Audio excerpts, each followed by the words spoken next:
Ես որոշել եմ, որ մենք չենք դիմելու այդ հարցով, դուք կարող եք դիմել ԿՀ, որովհետև երբ որ մենք դիմենք, այդ մարդիկ ասելու են, վախեցան ընտրությունները հաղթեն, պարտվեն, իրանց մրցակիցներին հանեն, դուք ինչի չեք դիմում ԿՀ, պարոն Սիմոնյան, դուք ինչի չեք։ Փաշինյանը ՔՊ-ի արբանյակային ուժեր համարվող կուսակցությունների ղեկավարներին է բանավեճի ընթացքում դիմում հարցնում, ինչու չեն 3 գլխավոր ընդդիմադիր ուժերին ընտրություններին մասնակցելու իրավունքից զրկելու հարցով կենտրոնական ընտրական հանձնաժողով դիմել։ Ես ձեզ կոչ եմ անում հրատապության կարգով հենց վաղը առավոտ դիմել, որ երկուսին մենք դա չենք անելու, որովհետև եթե մենք այսօր արած լինենք, դուք բոլորդ ասելու եք,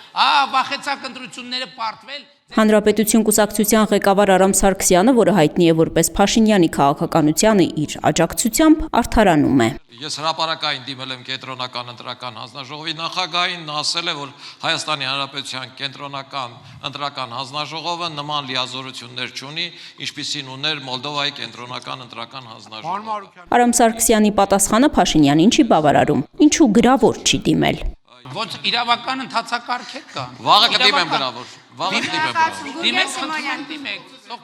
Փաշինյանի տեղում տված հրահանգը Արամ Սարգսյանն արեց հաջորդ օրը։ Նրա Հանրապետություն կուսակցության անդամները կենտրոնական ընտրական հանձնաժողով շտապեցին ու գրավոր դիմում հանձնեցին, պահանջելով ուժը կորցրած ճանաչել ուժեղ Հայաստան կուսակցությունների դաշինքի ընտրական ցուցակի գրանցումը։ Կուսակցության ներկայացուցիչները վստահ են, որ դրա համար կան բավարար հիմքեր։ Տեսեք, հիմքերը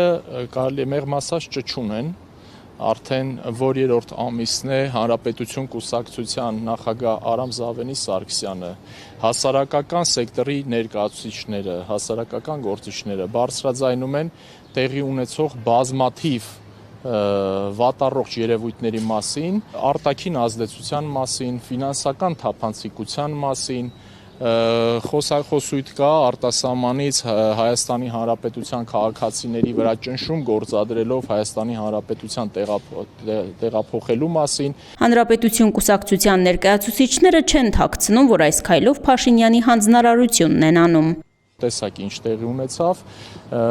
Հանրապետության վարչապետը նաև մեղադրանք հնչեցրեց ուրեմն արևմտամետ ուժերի ներկայացուցիչների, այդ թվում նաև Արամ Զավենի Սարգսյանի հասցեին առայն, որ մենք ենթադրվում է, ընկալումը ստեղծվեց այնպիսին, որ իրենք ինչ-որ գործիքներով, այսինքն սահմանափակված են չեն կարողանում դիմել այդ քայլին, բա դուք ինչի չէիք դիմում, եւ այսօր մեր այս դիմումի իմաստն ու նպատակը գնդակը գործող իշխանության դաշտ փոխանցելն է։ Ընտրություններին ընդամենը 1.5 օր է մնացել։ Կենտրոնական ընտրական հանձնաժողովը Սամվել Կարապետյանի քաղաքական ուժին ընտրապայքարից կհանի, թե ոչ։ Այդ հարցով նիստը այսօր հանձնաժողովում կկայանա երեկոյան ժամը 10-ին։ Դրանից հետո ըստ կարգի, եթե կենտրոնական ընտրական հանձնաժողովը հիմքեր գտնի, ապա վարչական դատարան կդիմի։ Դատարանը որոշումը պետք է կայացնի մինչև վաղը գիշերը 24:00-ն։ Կիրակի վաղ առավոտյան կմեկնարկի քվեարկությունը։